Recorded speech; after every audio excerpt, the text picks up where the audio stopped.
अर्थ अवधूत चिंतन श्री गुरुदेव दत्त. सर्वांना श्री स्वामी समर्थ. तर आज वसंत पंचमी आहे, रविवार. तर सर्वांनी सरस्वती मातेचं पूजन मनन चिंतन करायचं आहे व सेवा काय करावी याबद्दल संपूर्ण डिटेल व्हिडिओ आपल्या चॅनलवर अपलोड केलेला आहे. तर नमस्कार, मी तेजश्री आपल्या यूट्यूब चॅनलमध्ये तुम्हा सर्वांचं मनापासून स्वागत करते. तर वसंत पंचमी असल्यामुळं सरस्वती मातेची फोटो माझ्याकडे नाही आहे किंवा प्रतिमा नाही आहे, तर मी सरस्वती यंत्र काढलेलं आहे. त्याचं पूजन मुलींकडून करून घेतलेलं आहे, मी स्वतः केलेलं आहे. त्यानंतर सरस्वती मातेचा बीज मंत्र आपल्या नित्यसेवेच्या ग्रंथात आहे. सरस्वती मंत्र, प्रज्ञा विवर्धन स्तोत्र आणि गणेश स्तोत्र याचं पठण करून घ्यायचं आहे. तर ही आजची पंचमीची तिथी आज सकाळी 9:15 चालू होते, ती उद्या सकाळी 3 तारखेला सकाळी 6:15 पर्यंत आहे. त्यामुळे जे महिला ऑफिसला जात असतील किंवा काही कारणामुळे, आज रविवार आहे, मुलं घरीच असतील, पण काहींचे क्लास वगैरे असतील किंवा ज्यांना वेळ नसेल त्यांनी अगदी दिवसभर केव्हाही करू शकता ही सेवा पंचमीची.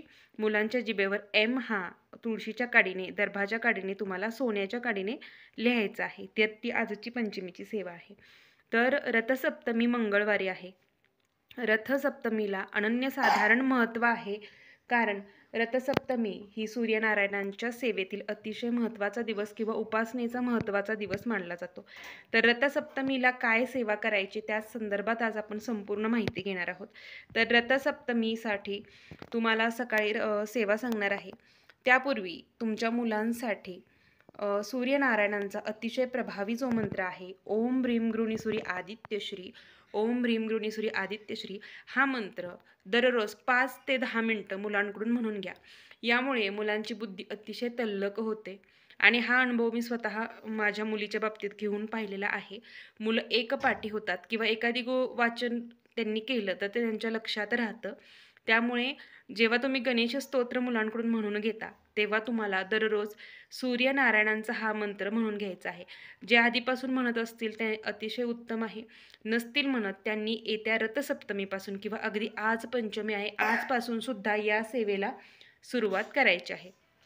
तर सूर्यनारायणांचा हा मंत्र दररोज 5 ते 10 मिनटं ओम ह्रीं गृणी सूर्य आदित्य श्री हा मंत्र म्हणायचा आहे. तर हा मंत्र आपल्या नित्यसेवेच्या ग्रंथामध्ये आहे. त्याचबरोबर रामरक्षेतील आपदाम अपहर्तार दातार सर्वसंपदाम लोकाभिराम श्रीराम भूयो भूयो नमाम्यहम हाही मंत्र 11 वेळा म्हणायचा. तर आता पुढे ओळूया की रथसप्तमीला आपण काय सेवा करायची आहे. आता ज्यांचे उपवास असतील तर आपण रथसप्तमी दिवशी जे घोडे असतात किंवा अश्व असतात त्यांच्यावर विराजमान झालेले सूर्यनारायणांचा आपण रथ काढत असतो दरवाजात. त्यामध्ये दूध उतू घालवत असतो, शिऱ्याचा प्रसाद करत असतो, पोळ्या करत असतात बऱ्याच ठिकाणी. तर आपल्याला या दिवशी उपवासाची सांगता करायची असते रथसप्तमी दिवशी. तर सेवा काय करायची, तर सकाळी तुम्ही लवकर उठल्यानंतर स्नान केल्यानंतर बरोबर सूर्योदय ज्या वेळेस होतो किंवा सूर्य ज्या वेळेस उगवणार आहे तर त्यावेळेस तुम्हाला ही सेवा करायची आहे. एक तांब्या घ्यायचा आहे, तांब्याचा घ्या, स्टीलचा घ्या. त्यामध्ये तुम्हाला हळद, कुंकू, अक्षदा, फूल व्हायचं आहे आणि ते जे पाणी आहे त्यावरती 11 वेळा गायत्री मंत्र तुम्हाला म्हणायचं आहे.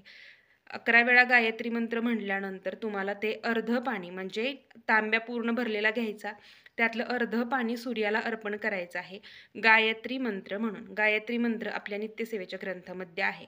तर 11 वेळा गायत्री मंत्र म्हणून ते सूर्याला व्हायचं. अर्ध आपण स्वतः ग्रहण करायचं, स्वतः प्या, कुटुंबातील सर्वांना दिलं तरी चालेल.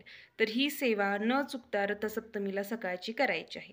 त्यानंतर अश्वांवर आरूढ झालेले जे सूर्यनारायणांचा आपण रथ काढणार आहोत, तर रथ काढायची, त्यांची प्रतिमा काढायची, षोडोपचारे त्यांचं पूजन करायचं आहे. आणि सेवा काय करायची आहे, एकतर आपण संध्या करणार, म्हणजे जे कोणी दररोज सूर्यनारायणांना अर्ध्य देत नसेल त्यांनी त्या दिवसापासून संध्येला किंवा अर्ध्य द्यायला सुरुवात करायची आहे. आणि 11 वेळा अगदी सूर्यनारायणांच्या समोर बसून तुम्ही सूर्य गायत्री मंत्र ओम तत्पुरुषाय विद्महे दिवाकराय धीमहि तन्नो आदित्य प्रचोदयात हा 11 वेळा म्हणू शकता. ओम ह्रीं गृणी सूर्य आदित्य श्री हा 11 वेळा म्हणू शकता. किंवा अगदी सूर्यनारायणांचा कोणताही ओम सूर्याय नमः, ओम सूर्याय नमः हा मंत्र तुम्ही म्हणू शकता. तर आपल्याला दूध उतू घालवायचं आहे. सकाळी शक्यतो लवकर घालवा, 9पर्यंत, 9:30, 10पर्यंत अगदी तुम्हाला दूध उतू घालवायचं आहे. दूध उतू घालवणं, त्या दिवशी रथसप्तमीने उपवासाची या सांगता करणं. तर रथसप्तमी दिवशी दूध उतू घालवणं अतिशय शुभ मानलं जातं. ते पूर्व किंवा पश्चिम दिशेला उतू जावं याची काळजी घ्यायची आहे. आपल्या दरवाजाच्या उजव्या बाजूला तुम्हाला रथ काढायचा आहे. रथ काढल्यानंतर दूध पूर्व किंवा पश्चिम दिशेला उतू जाईल याची काळजी घ्या. तर ही गुणगी आहे बघा. तर याच्यामध्ये दूध आपल्याला उतू घालवायचं असतं. आपण रथ काढतो. रथामध्ये हे सूर्यनारायणांसाठी घालवायचं असतं, त्यांची सेवा म्हणून. तर हे असं एक नवीन आणायचं. आपण विस्तू घ्यायचा किंवा कोळसे घ्यायचे, त्याच्यावरती हे ठेवायचं. हळद, कुंकू, अक्षदा, थोडासा शिरा जो आपण नैवेद्याला करतो तो, पंचामृत आणि कच्चं दूध तुम्हाला यामध्ये ओतायचं असतं. त्यानंतर तिथेच रथामध्ये तुम्हाला हे दूध उतू घालवायचं असतं. रथसप्तमी दिवशी मी हे तुम्हाला व्हिडिओ शेअर करेन.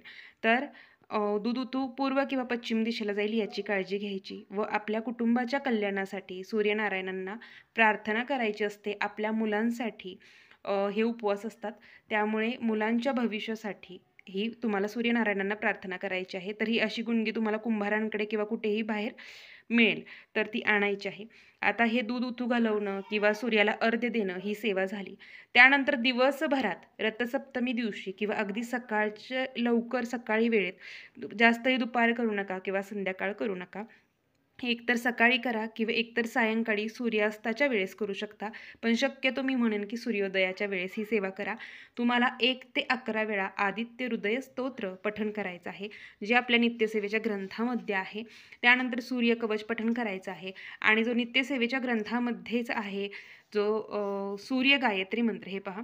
ओम भास्कराय विद्महे दिवाकराय धीमहि तन्नो आदित्य प्रचोदयात, हा 108 वेळा म्हणायचा आहे. तुम्हाला सूर्यदेवांच्या समोर बसून म्हणणं शक्य झालं, तिथे बसून म्हणा, घरात देवाऱ्यासमोर बसून म्हणू शकता. तुमच्याकडे जर तांब्याची सूर्यदेवांची प्रतिमा असेल तर त्याचंही तुम्ही पूजन करू शकता. तुम्हाला रथसप्तमी दिवशी यथाभक्ती यथाशक्ती सेवा करायची आहे सूर्यनारायणांची. दान धर्म तुम्ही त्या दिवशी करू शकता. तुम्ही वस्त्रदान करू शकता, फळदान करू शकता.